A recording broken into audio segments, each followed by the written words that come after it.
Good morning, everybody. Welcome to Contemporary Issues class. We're pleased to have you here and welcome to first timers here. And I'm Steve, our leader in class. And we are so pleased to have Andy Abner with us today, principal from Rock Canyon High School. And we're going to have just a informal freewheeling discussion with Andy on what life is like today in higher education for the students and the principal and the staff and teachers. So hope you brought your questions and your opinions. We'll see what happens today.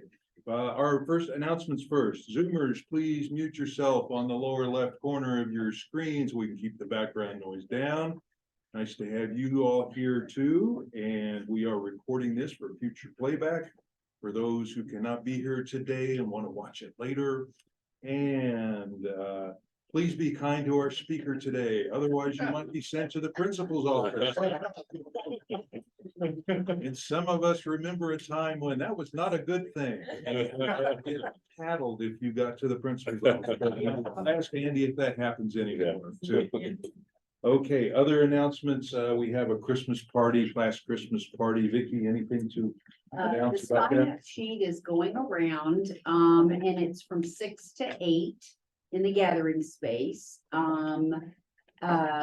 White elephant gift, Santa themed. If you don't have a Santa theme, don't worry about it. Bring anything, you know. So, but it's usually a lot of fun, and we have a great time. So please sign up and we'll bring food. Bring food. Oh, yeah. And that's what the sign-up's for. So, yeah.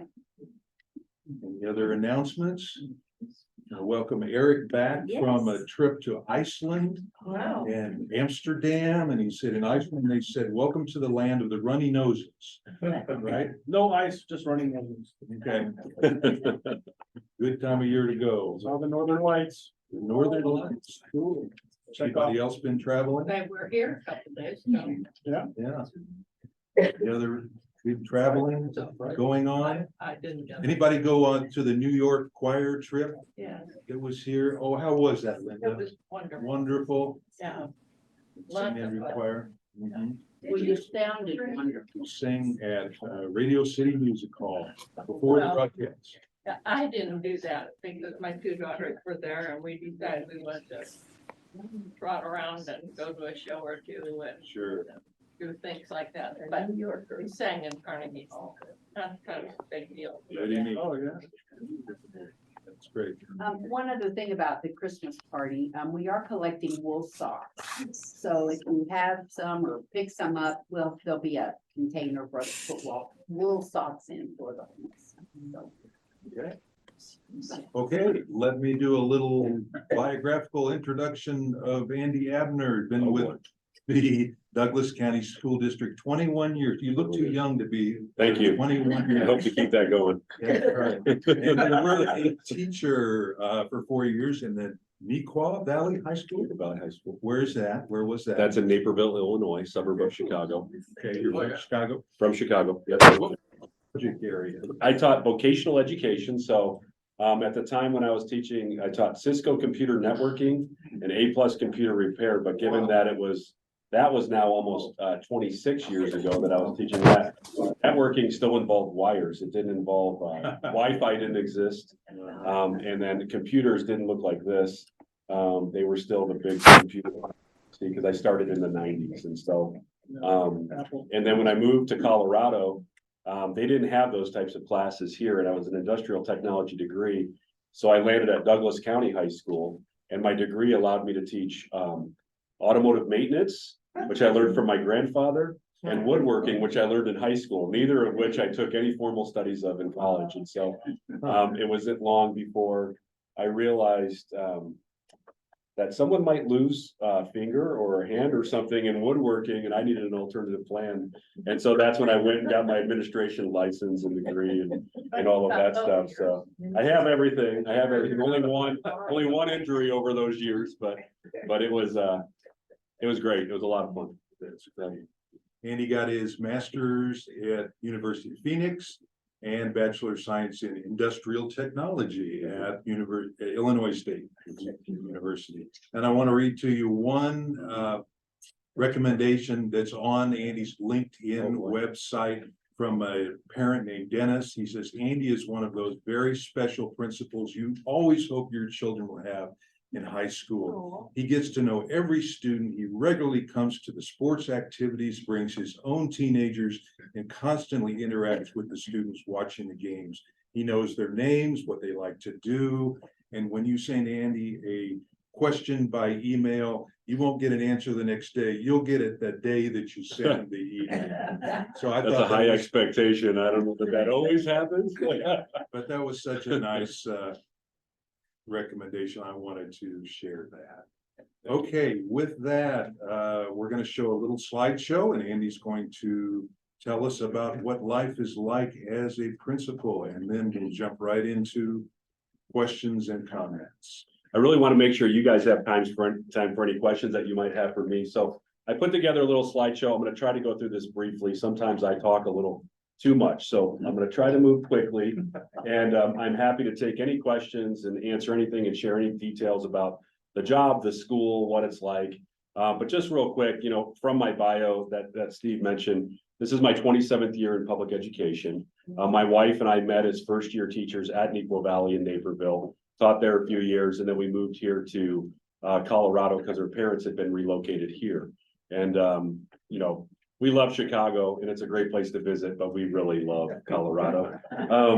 And so I started in Douglas County School District at Douglas County High School in Castle Rock, and my wife Katie started at Arapahoe High School. And so she's been at Arapahoe High School for 21 years. So for those of you that are familiar with that community, that's where she's at. And so not only am I a principal at Rock Canyon High School, but I'm married to a teacher who's also a mom at our school. We have two boys at Rock Canyon High School, Andrew, who's a junior, and Liam is a sophomore. And then we have a 7th grader next door at Rocky Heights Middle School. So to say that we're fully ingrained in the community is almost an understatement. If it needs to be a quick trip to the grocery store, I'm not the one that goes in. We send someone else in for the milk or the bread or whatever it is. And so we just absolutely, we love living here. We love being part of the community. We live in Castle Pines North. And we just love being part of the Rock Canyon community.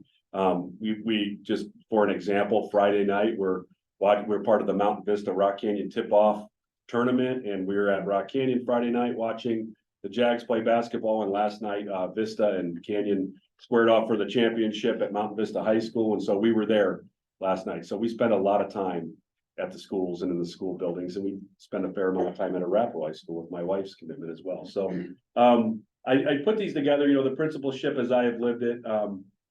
I see myself as an educational, you know, leader, but mostly a servant leader. It's my job to be there and to serve the community. And I'm very fortunate to have been able to do that with Eric. Eric and I were colleagues together at Rock Canyon High School prior to his retirement. He was a science teacher, did an excellent job. And I see myself as a colleague to all of our staff, not necessarily as the principal or the boss. I like to come alongside, work together, serve them. It's my goal to serve them and for everyone to have a great experience. So go ahead and click through here for me, Steve. So in terms of our organization, just to give you an idea of Rock Canyon High School. Rock Canyon High School, first of all, is one of 9 Douglas County high schools, neighborhood high schools. We also, Douglas County School District also has 3 charter high schools, as well as we have Valor Christian Private High School here in Douglas County. And so there's a lot of these. When I mention this organization, multiply me by about 11 or 12 of these types of communities. And so we have approximately 200 staff members at Rock Canyon High School. We have about 2,400 students, 9 through 12. When I bring up those student numbers, it's important to think about the family numbers too. So when you have 2,400 students, that's a lot of parents, that's a lot of siblings, that's a lot of graduates, that's a lot of grandparents. It's a very big community. And, you know, in terms of hiring, staffing, that's probably the most important thing that I do as a principal. And so I am the final say when it comes to hiring. I bring it up like that because typically what we do is the department chair and members of a department. So if we're hiring a science teacher, for example, the science department chair, members from the science department, maybe a couple other members in the school, stakeholder in this, they'll interview and make sure that the person can teach science, has our values, those pieces. When they come and meet with me, it's more of a conversation. And what I'm looking for when I hire someone is first and foremost, I let them know, I say, our goal is to create value in this school for students. So they walk out every day saying, I love Rock Canyon High School. How do you do that? Our goal is that your colleagues walk away and they say, oh my gosh, what a breath of fresh air John is. We love having him in our department. How do you do that? How do you handle that? And how do you build that with your parents as well? So we kind of go through those things, really get to the heart of why they're an educator and try to get to the heart of the matter around the culture and climate piece. And so that's the goal there when it comes to hiring. But there's nothing more important than I do than hiring, because as I'm doing that or doing my job, they're out there with the 2,400 students making it happen on a daily basis, minute by minute throughout the school day. And, you know, in terms of our school and enrollments, we have typically about a waiting list of about 300 students. And it is amazing what has happened. This year actually is the first year I began receiving letters of recommendation from middle school teachers, that students that live outside of the, so if you live within the feeder area, you're guaranteed a spot at the school. If you're an 8th grader at Rocky Heights Middle School, you're guaranteed a spot at the school. But if you don't, then you have to go into what they call an open enrollment and open enroll to the school. And that's where we have about 300 students on that list. And what we do is we just kind of, if we have a few families that leave, we might take a few families in. But if you're familiar with the construction that's going on, the Canyons and the Legay Ranch, at I-25 and Castle Pines Parkway, all of that new construction, those are all Rock Canyon feeder homes. And so it's getting even tighter for us. And our school is built for 2,100 students. And so the math's probably not making sense when I said we have 2,400. The reason we can have 2,400 students in a 2,100 capacity building is because our students have off periods. And so we have about 400 students who have an off period every single period, which brings the actual population size down each period. We also run in about a 10% absentee rate. So for whatever reason, we'll have about 10% of our students are sick, they're out with family things, stuff like that. How many periods do you run in a day? We have, well, so we do a block schedule. So we do 4 block, we do period, 1 through 4, a 5 through 7. There's a seminar homeroom access period. And then we run a 7-period day on a Friday. So it goes half their classes Monday and Wednesday, the same ones. Half their classes Tuesday and Thursday, the same ones. And then every class for 45 minutes on a Friday. And so that's called a modified block so that the weeks are consistent. And so with that, the culture and climate, it's really important. It's really important to me that the culture and climate is positive and strong. And the culture and climate works 2 ways. If you're a teacher, how many people have taught or teach or any kind of class, even if it's something like this? Okay, if you're a teacher, one of the most important things is to have a great relationship with your students.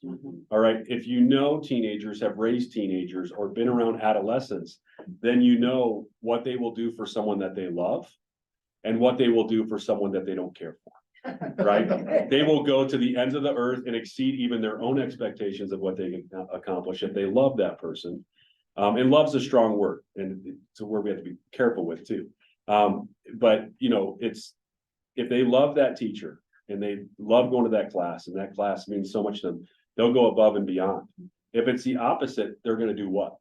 The bare minimum and get the grade that their parents are pushing them on. Yeah. Right. So that's kind of where it goes, from compliance to full engagement. And so culture and climate not only allows you to exceed academic expectations and to excel as a school and excel academically, but even the more important piece in today's day and age is that if a student loves their school and loves where they're walking out of school each and every day, they don't want to see anything bad happen to that school or the people that are in there, whether that be their peers, staff members, whoever it is.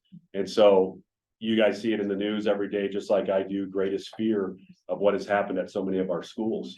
And so we emphasize this relationship a lot. We want our students to feel that way because we let them know that they're our greatest asset when it comes to safety and security. If they feel something, if they hear something, if they see something that's not right, we need them to say something. And so that's how culture and climate helps our safety and security. They can talk to a trusted adult in the building. We also have something called Safe to Tell, which is an anonymous system that they can text in. on their phone, and we get safe to tells probably on a daily basis about a lot of different things. Not the topic that I just hit, which is real heavy around school violence, but we'll get it for a variety of different things. I'm worried about a friend. They seem really depressed. They seem down. It allows us to intervene. Safe to Tell is a 24/7 system. So, and we tell that to our students. So if school's not in session, if a Safe to Tell were to come in right now, which it may have, because my phone's buzzed about 4 times today, sitting here. If a Safe to Tell comes in and it's of a nature of student safety, let's just say like the department is also on. The sheriff's department is what they call a CRT team out, which is a combination of a deputy and a psychologist. And they will go out and they will meet with that family, talk to that student, make sure that they're safe. And so it's a 24/7 system. Also, if someone were to send a Safe to Tell that says, hey, I'm worried this kid was talking like they're gonna do something at the school, or, then a deputy will go out, and then I'm in communication and say, tell the student to stay home, let the parents know they're staying home, till we contact them on Monday to make sure we have the supports in place to move this forward however we need to. So it's a very, very reliable, very good system. So you're connected with the police department? We are connected with the Douglas County Sheriff's Department directly. Every school is a little bit different. All the schools here in Highlands Ranch, Douglas County Sheriff's Department. But we have schools who work with Castle Rock Police Department, Parker Police Department, and also local police department. So it depends on where your school resides and who the organ, whichever law enforcement agency oversees that.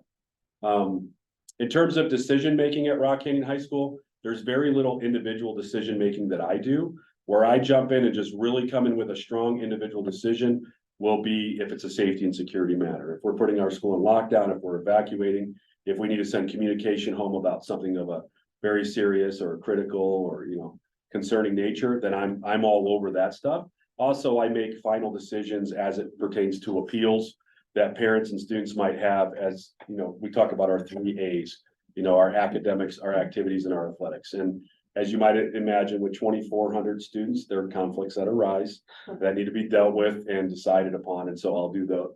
But mostly our team, our school's up team decision-making model, collaborative model.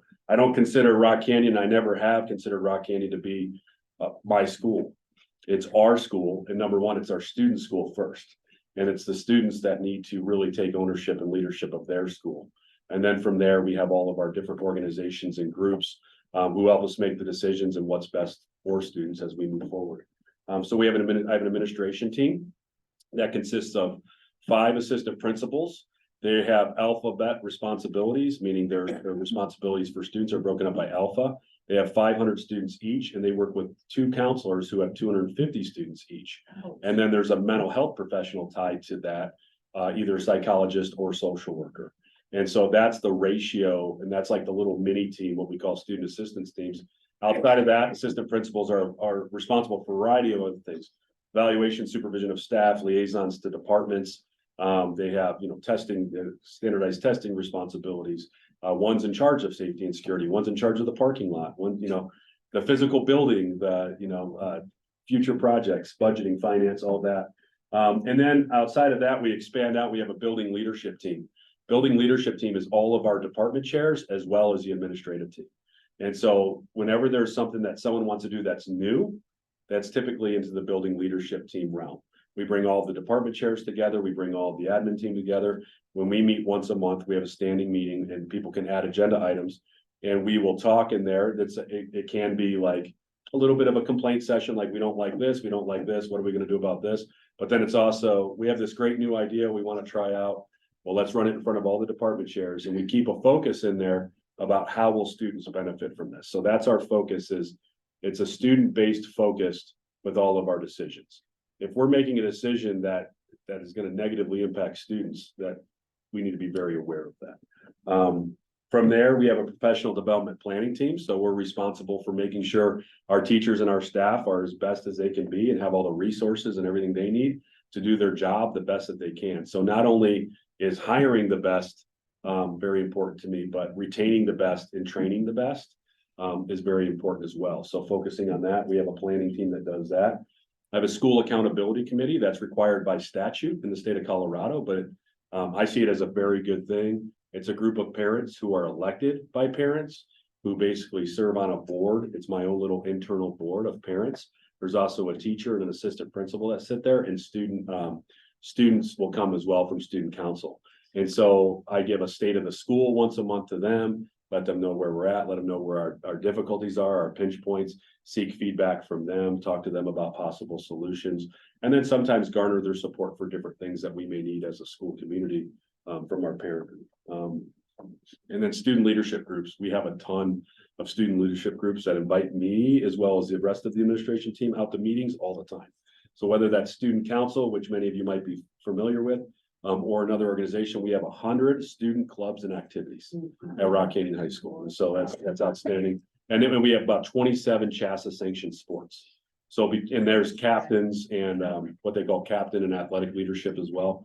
So between all of those groups, I'm pretty busy. So challenges, as you might suspect, the number one challenge is that thing we all carry in our pocket, the cell phone, right? The cell phone is a very challenging situation. And it's something, you know, it can give you an example even from Friday, but a situation where we're dealing with a student and they're very heightened. And a lot of times when we're dealing with a situation, we take the cell phone first. First thing we do is take the cell phone and we put it over to the side because you don't need to be communicating with anyone. Let's have a conversation. Let's talk about what's going on. And then we'll get that involved. Well, this particular student wanted to contact their parents so badly, it got, you know, really elevated and escalated and almost got kind of physical with staff and things like that because they wanted that phone so badly. That's just an example, but what our students, I mean, when we went to school, many of us in this room, maybe not all of us, at the end of the school day, we could go home and not have to worry about it and we could shut off anything negative that was happening at school or anything that was happening with anyone. That doesn't happen anymore. And students can still get, you know, there can still be, I hesitate to say bullying because bullying, I think it's extrapolated sometimes into people just being mean. Bullying is really a consistent, pervasive thing that's going on, and it's power and it's positional, and there's some other pieces, but certainly harassment can continue to happen 24/7 to a student. When they leave school that day, if they're dealing with something, if something embarrassing happened to them, it could be caught on film. And then it just goes out for the whole world to see. They sometimes do things with their phones themselves that can go out and negatively impact themselves for the world to see. And once it's out there on digital world and digital footprint, it's everywhere, right? And so social media is our challenge. Yeah. Question, Andy, is there a school-wide policy about phones when kids go into a classroom? Do they have to set the phone in a basket, or is it up to the individual teacher? It's up to the individual teacher. And we've talked about that at length. And one thing I believe strongly in is autonomy. Every teacher has their own strengths. And I want teachers to teach with their own strengths. I don't want to tell a teacher how they should teach, because as soon as we start doing that, I'm telling them to teach with my strengths, and it may not be genuine, it may not be real, it may not be what's best for that person or the classroom to do what's best. Some teachers are masterful and say, get out your cell phones, open up Google, take a look at this, I want you to research this. And so the cell phone, it can be used for a lot. It's a powerful thing, right? Like, how many times do we not know the answer to something or not know where we're going? And how many of you still remember, you know, if I needed to call Eric right now, Eric's in my cell phone because he was a teacher at Rock Canyon, still subs for us. If I need to call Eric right now, I don't know Eric's number. I rely on my cell phone to know Eric's number so that I can call Eric. But when we were growing up, we had to know everyone's number, right? Or have it written down somewhere. So the cell phone's a powerful tool, and it really helps us too. It's also just extremely challenging, I think, on the social emotional side of things. There are teachers that when you walk into the classroom, they have the math department's pretty consistent about no cell phones. Because they have calculators they can use outside the cell phone. So you walk into a math classroom, you pretty much see this thing that you'd see in an elementary classroom where they put their shoes or something like that. And it's got numbers and it's got cell phones in it in the high school. And so they put their cell phones in there and all of that. So that's a big one. Other challenges that I have just in this position typically fall in line of discipline and attendance. And while I mentioned a student earlier, the greatest difficulties when it comes to discipline and attendance, it has to do with staff members, adults, and it has to do with parents.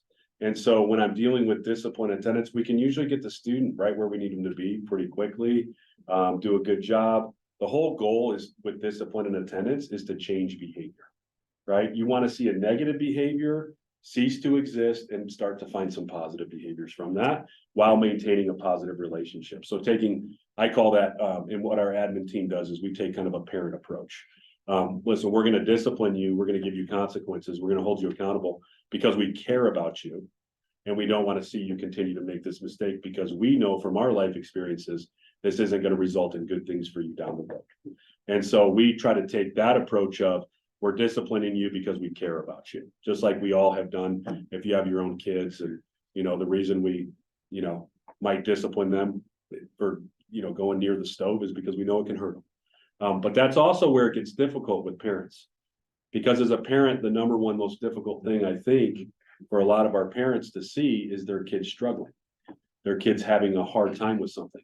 And what do they want to do? What do we want to do when we see someone struggling? We all do it. If Eric came up to me and was telling me something, and maybe he's struggling with something, my natural inclination is to go beyond listening and to start giving Eric advice on how he should deal with that. I want to solve his problem for him, and we all want to do it. And so sometimes parents come in, and this is where it can be challenging, and they want to solve the problem. Instead of letting their student or their teenager go through and the problem themselves, solve the problem themselves. And so that's where we run into conflicts between our staff and parents. And it's trying to strike that fine line. Of course, we don't want to do anything that's ever going to hurt a student. And we would always step in and intervene in those situations.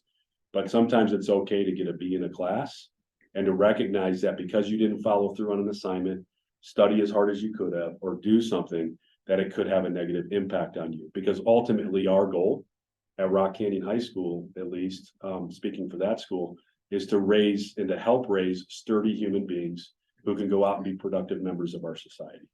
We feel like we do a great job. Just a couple quick bits. We have a 99% graduation rate, 94% enrollment in college. And then we have a lot of students who enter into military, our post-secondary like police, criminal justice programs, EMT, fire science. And then we have a lot of students now who are taking gap years, taking a year off. So we are not always able to track what they do when they do it. And so so that's kind of the enabling behavior sometimes that parents will engage in. I want to recognize that it comes from a place of love and care for their kids. It doesn't come from any other place other than that. And so we have to, as our school, we have to try to recognize that, and we have to try to get them to see that it's okay to let this struggle happen, that actually all of us can recognize, and it's in our scripture in Romans, that rejoice in your struggles, because with your struggles come opportunity for perseverance. From your perseverance comes opportunities to build your character. And so struggle is a good thing. And it's all over in our faith community and just in our lives. You can recognize, wow, the times where I really grew and got better as a human were because of the struggle I went through. Not when it's easy, but when it's a struggle. And so we try to, obviously I can't say scripture and talk about scripture in that environment and those types of things, but I still use that phrase. Good. And I use it with our students, and I talk about it at graduation every year, because those students at that moment in their life have surely persevered through something, whether it be socially, emotionally, academically, family, or whatever it is. But I guess, as you know, we have special education 504, that's about 10% of our population. We have legal matters that we have to contend with constantly, where lawyers are involved. And I probably see about, in 13 years at Rock Canyon High School, probably had about 4 or 5 different Office of Civil Rights complaints. Heard from lawyers, probably multiple lawyers, 2 or 3 involved in a student's matter on a yearly basis, 2 or 3 on a yearly basis. So people are quick to get litigation involved now, and that exists, and that's something we have to keep an eye on, make sure that we're doing everything correct in those regards. But just one other thing as it pertains to challenges. So I mentioned earlier, 2,400 students, that gives us approximately 5,000 parents. We have a feeder middle school, 4 feeder elementary schools who are all considered part of the Rock Canyon community. So that gives us a town of about 10,000. So our 2,400 students experience everything that you would see in a town of about 10,000. Are there parents who have substance abuse issues? Yeah. Are there parents with mental health issues? Yes. Are there parents who might have legal issues? Yes. Are there kids whose parents have a terminal illness like cancer? Yes. Grandparents who might pass away? Yes. This is happening with a population of this size on almost a daily basis, and it doesn't stop, and it's not contained within the school year. It happens over the summer, it happens on the weekends, it happens over holidays. And so our support of students who are impacted by something in their world is pretty significant, and we need to be there for all of our students.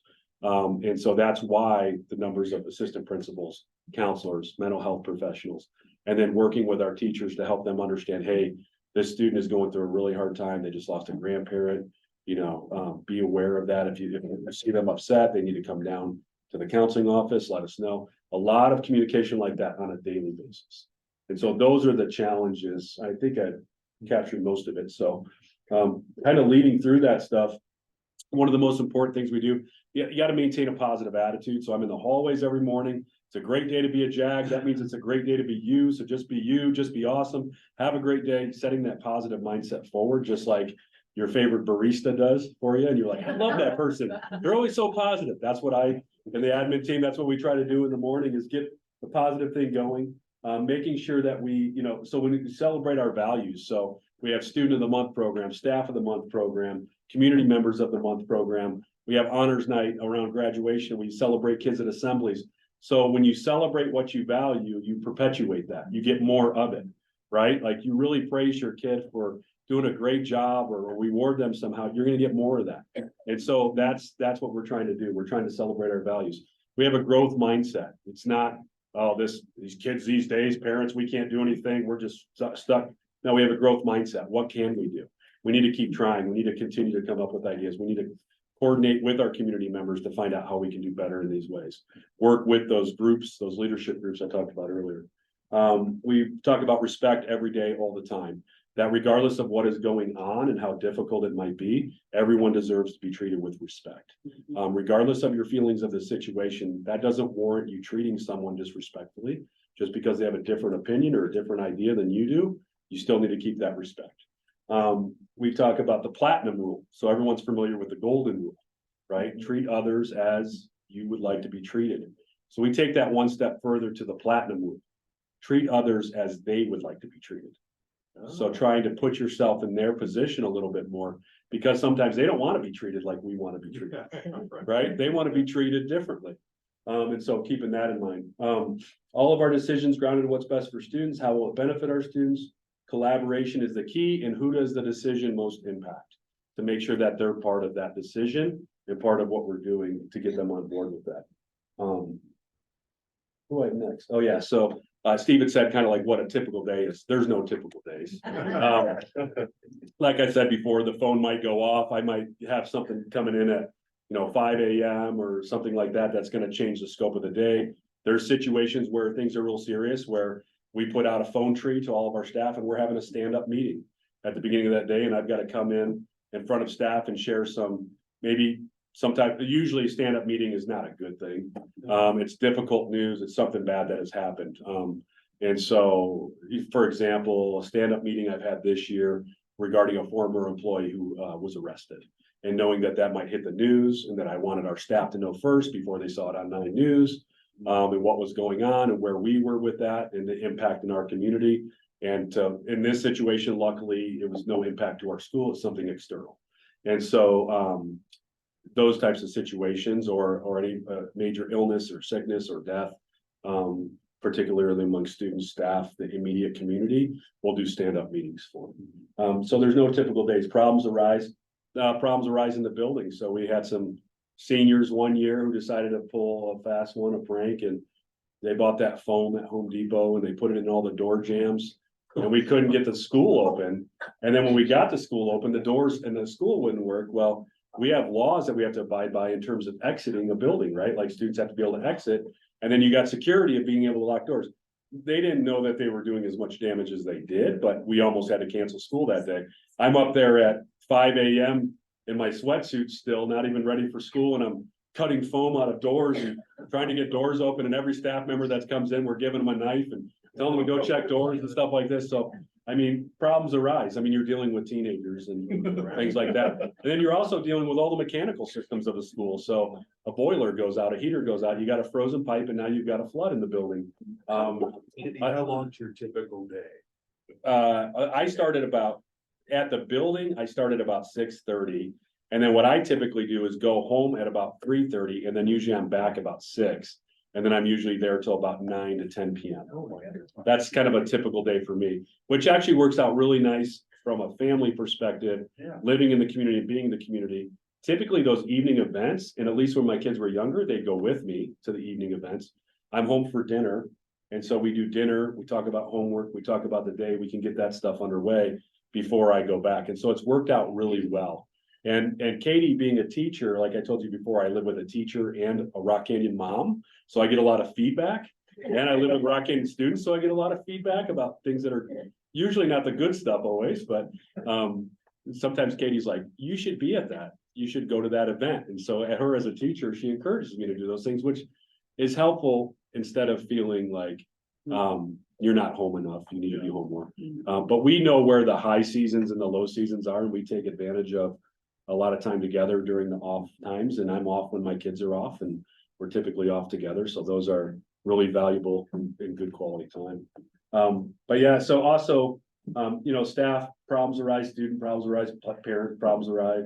But I do a lot of classroom observations. So all of the people that are in year 1 at Rock Canyon High School, I supervise and evaluate.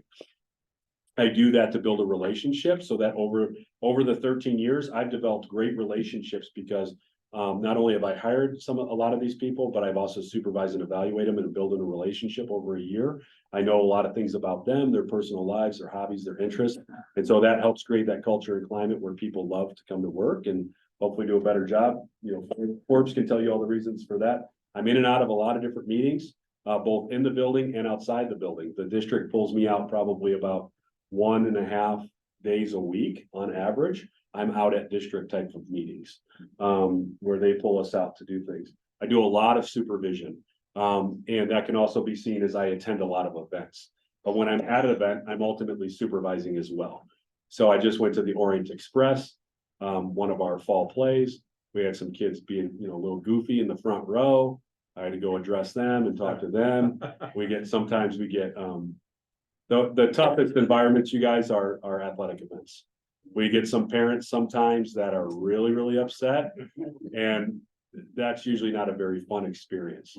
So I always say I love performing arts because when I go to performing arts, I get to sit and relax.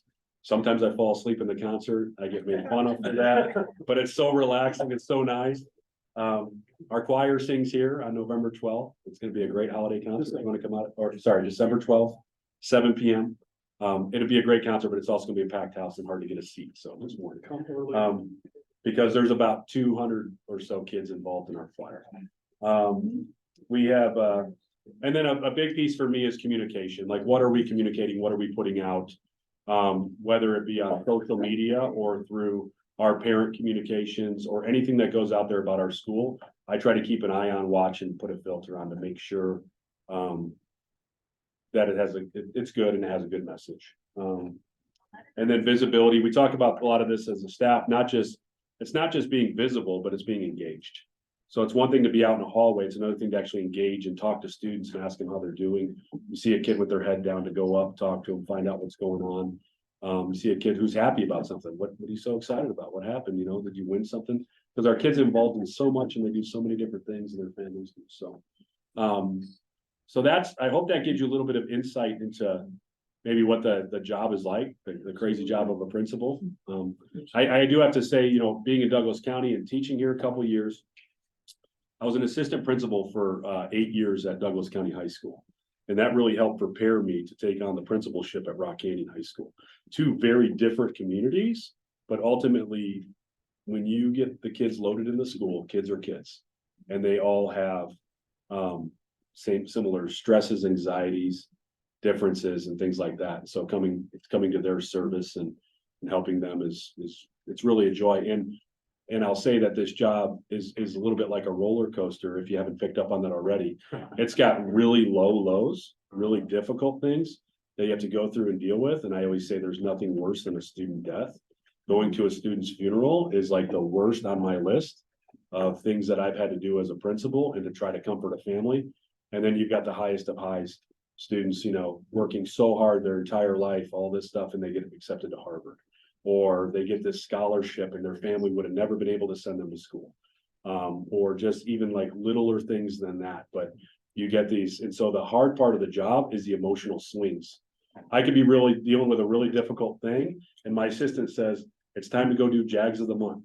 And so I gotta like put on the happy face, get out there, clap it up and have a good time. So that's kind of how I feel. That's what the job's like, and I'm happy to entertain any questions. We got about 15 minutes left.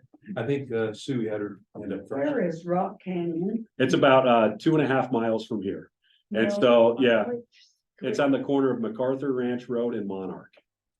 Oh, okay, I Yep. was close to it. Yep. Okay. Right by Southridge Rec Center. Got it. Yep. Go ahead, Andy, pick who you want. Oh, go ahead, Steve. You call on them for me. Okay, Yeah. Lexi. I have a few questions. Yeah. Yeah. Firstly, you talked a lot about mental health. I'm wondering what that looks like for like the LGBTQIA students and like how you're managing. So in regards to mental health, what does that look like for our LGBTQ population? So as you can look at any statistics anywhere, LGBTQ students struggle more with mental health than their straight peers, if you will. We have a couple different things. First of all, we have an LGBTQ organization at our school where students are part of a club in an organization. But beyond that, in terms of mental health, we have the same services available to them that we do for all of our students. And so they have a counselor that they can go to. We have a counselor who's always available. So any kid at any moment during the day who's going through any kind of crisis can come in and they will get a counselor support. If it's more significant, more severe, we will have social worker or school psychologist get involved and make sure that they're being supported. So what I would say is mental health situations, we're dealing with it every single day. We're doing what we call an SA, which is a suicide assessment. We're doing multiple of those per week with different students, and we're trying to find supports for them both within the school and outside of the school. And so I wouldn't necessarily say the support is any different other than we're there to support every single student, regardless of who they are or where they're at in life. And so we're there to support them and to make sure that they get the help and the support they need. And then we're there to connect them with outside organization. So like an LGBTQ plus student, we might connect with like the Trevor Project and make sure that they're connected there. And so it just kind of depends what other outside resources might be available that they might connect to. That's great. Yeah, that's great. Yes, Judy. Are you experiencing teacher shortage? Yes, very much so. Yeah. So social studies used to be always an easy position for us to hire, Judy, because people love social studies and want to teach social studies. So we would get maybe 30 candidates a year for a social studies position. Last year, we missed 3 times before we finally got someone. So we hired someone. They took a job in Cherry Creek School District for more money after they accepted our job. Then we lost another person due to a family matter. They had to move out of state. And then when we're posting these positions, we're getting like maybe 10 applicants, but only 3 or 4 who were interested in interviewing and being at our school. Math is virtually non-existent. Math and science, those are very difficult areas to capture. Computer science. Sometimes our counseling department is difficult, mental health, and a lot of it is because they can go private sector and make more money. So. And different districts are making more money is what it was. Yes, but thank you to everyone in Douglas County who did support our initiative 5A5B because it has made a huge difference and it will help us retain great people. Yeah, and hire great people. That's good. Judy Martz. You sound like a fabulous person. Yes. Too kind. Thank you. I wanted to ask about who the kids with disabilities are in your building. What does that look like? And how are they involved in the total life of the school? So we have a wide range of students on IEPs and 504. So both of those students would be identified with disabilities. 504, you can think more along the lines of physical disabilities. And then IEPs, you can think along the lines of more mental, or not mental, sorry, brain, intellectual, things like that. And with that, also, you might have a combination of both. And so we have an SSN program, which is significant and severe needs. Our students in there, you would see as the most impacted. It's visible to you if you were to walk into the building. We celebrate those students. We have a unified program. One of our SSN students just wrote an article about the inaugural year of wiffle ball, unified wiffle ball this year. My wife, Katie, at Arapahoe, she's a unified sports coach over there. And so we do a lot between our two schools with kickball and wiffle ball. We do a lot of sports stuff. Coming up in January, on January 25th, we'll have a school-wide assembly, and our SSN students will be playing our staff. If you were to come to our concert on December 12th, you will visibly see SSN students who are part of our choirs. And so what I'm really trying to say is that when it comes to our most impacted kids, we're trying to integrate them into every aspect of the school as much as possible and as much as we can be successful with. And so that's our significant and severe needs. Our mild and moderate needs, those are students that you might come into contact with, talk to, that you may not recognize that they have, you know, an intellectual disability or cognitive delays or something else going on in their life. Sometimes it can be an emotional thing. Sometimes they come from a trauma background. They've lost their parents and now they're living with grandparents, or something has happened in their life. And so we have any number of students there. All of our students on our IEPs are supported by case managers. And so there's case managers, there's yearly annual meetings, and then there's tri-annual testing meetings. So every 3 years, they go through the full battery of tests to see where they're at.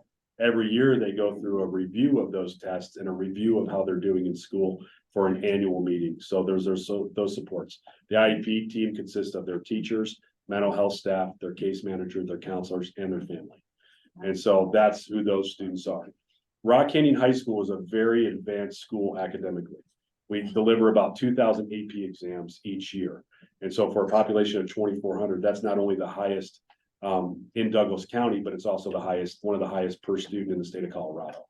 And I bring this up only to say, it's really difficult to be a special education student sometimes when you have a lot of really smart, advanced kids around you.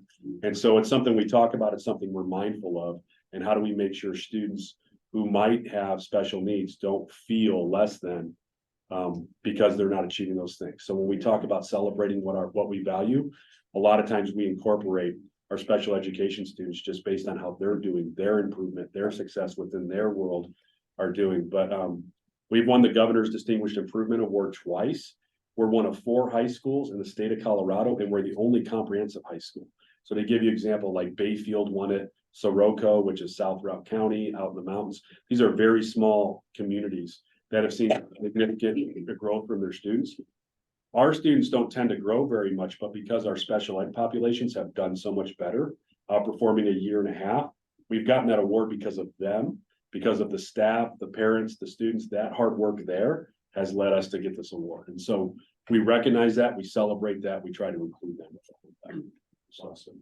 Yes, ma'am, go ahead. So I'm curious, I'm a counselor at an elementary school, Oh, and thank so you're welcome. Yeah. So wondering from the smallest or littles Mhm. to you, what do you wish, if you had a magic wand, what do you wish the kids would come to having more strengths in certain skills and strategies that they could then be more empowered when they hit high school? Resiliency and empathy. Those are the 2 things. And the reason I say that is because our kids today will send a text message or something on social media that is really mean or cruel to another person, another community, or somebody else. They're showing a lack of empathy. They're not putting themselves in that person's shoes. And then there's a lot of students who might receive this, who are going to take it to heart. And because of that, they're going to diminish their own self-worth. And so they don't have the resiliency. And so those are the 2 things that I think if students could do better in, and our students that do better in those areas, we don't have as many issues with. Number one, they're not going to send something that's hurtful, hateful, or cruel to someone else. And our students who are resilient, when they receive that, they are resilient enough to know this is not me. It's not who I am. What this person's opinion of me or how they're trying to put me down. I mean, this is not me. I think those are the 2 things. And then the last thing I would just add, because you asked for 2, but I'd give third. The third one is the ability to ask for help. Just like us, I used to always tease when I was a new administrator before cell phones, when they were just flip phones. When I was an assistant principal, I used to always joke that for whatever reason, a lot of our young male students wouldn't ask for help. They were afraid to ask for help. And I used to make the joke about, because a lot of comedians would use it, Just like me, when I'm out driving around, I refuse to ask for directions. I'm gonna find where I need to be, even if I'm an hour late, when I could be on time if I just stopped at the gas station and asked for help.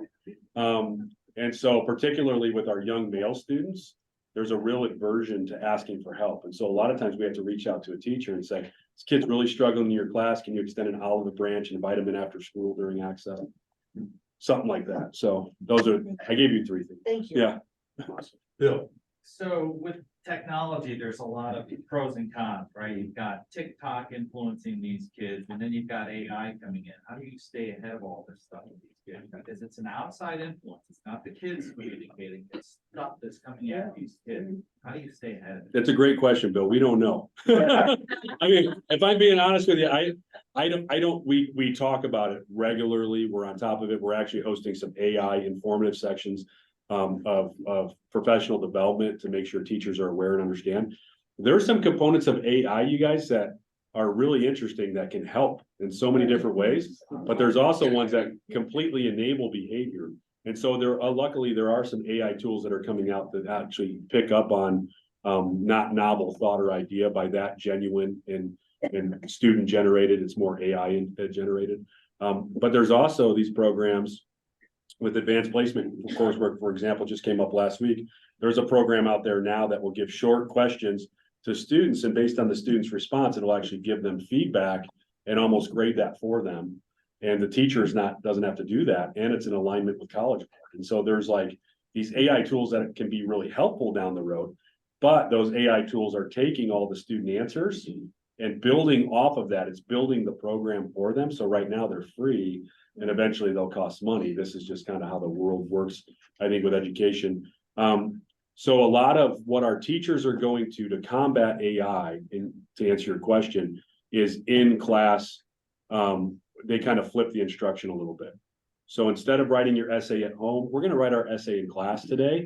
And when you go home, you're going to read about these things or these prompts or this type of stuff. So that keeps them from being able to do it right then and there in class. Those are just little strategies. But I did listen to a podcast just recently about how the math world and math teachers were losing their minds when calculators and graphing calculators and these things came out. And now we all use it. We all rely on it. We don't think twice about it in a lot of different ways. And so I think eventually we'll get there, but we don't know yet. I think it's because we're building the airplane a little bit as we're flying it here right now. we've got about 5 minutes left. I was just gonna say, English teachers use Turnitin.com. Yeah. There are some tools where students have to turn their paper in through a program, like No Red Ink and Turnitin.com, which will pick up on plagiarism, and they are starting to pick up on AI as well. Yeah. I have a question. Somebody who didn't, let me go to the Zoomer here. Grant, go ahead. Yes, I've been an educator for, I don't know how long. Anyway, too long. Anyway, what recommendation do you give to teachers, to school people? How can we improve work ethic? Because I see a reduction in the amount of what kids are willing to self-start and do. It's a work ethic problem. What would you suggest to do there? Yeah, it's a great question. We're trying to have basically explicit conversations about it. We've talked about it. Where it came up for us was I went around to every single department, kind of at the tail end of the COVID restriction phase of things. And I met with every department. I said, where are we at? How do we feel like students are due? And this exact item came up, Grant. And thank you for your service. But it came up about students being apathetical in nature, seemingly not caring as much about their academics and their progress and how they were doing. And then also with that, maybe a lack of work ethic that exists. I think that I think with anything in education, what we're seeing is, like, when we talk about mental health, we talk about work ethic, we talk about some of these areas. It's not wholesale. It's not all of our students. Oh, no, it's not. It's a greater percentage. And so it's starting to become more, it becomes more visible to us. And so mental health issues that we've discussed already have been with us forever, as long as I've been in education. For the 27 years I've been with it, and I'm sure way before that. Same thing goes with work ethic. It was there and it's always been there. However, now it's a larger number of students. And so I think we need to continue to talk to students about it. We need to incentivize positive work ethic. We need to talk about that's what we want. It's interesting because we talk about resiliency, we talk about work ethic, and sometimes it's different based on different organizations. So one thing that has helped us with work ethic is all the students that are involved in activities in athletics. That seems that sometimes it's counterintuitive because the more kids are involved in, the better that they do and the better their work ethic. And sometimes the less they're involved in, the lesser their work ethic and the less that they will do, even though they have more time.